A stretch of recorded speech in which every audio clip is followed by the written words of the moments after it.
Welcome to Man Does Tech, where I solve the problems you didn't even know you had. You start by getting the core tools, install the NET SDK and a lightweight editor. Create a new console app with .NET New Console on My App so you have runnable code immediately.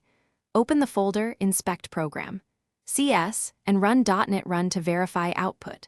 Once done, initialize Git and commit the initial scaffold so you can track changes.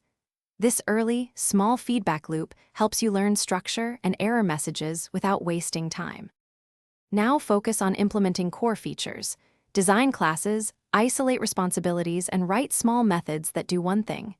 Use strong typing to catch errors at compile time, and prefer var only when the type is obvious.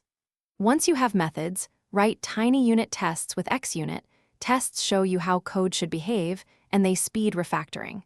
Make sure to run .NET Test frequently and refactor incrementally. This keeps complexity manageable and prevents Finish by polishing. Add logging, configure app settings, and run a release build with .NET Publish C Release RRID for deployment. Once done, verify behavior on a clean environment and update README with run instructions. If things go wrong, inspect inner exceptions and stack traces. Run .NET Build No Restore to focus on compilation errors, and use .NET Test to isolate failing behavior.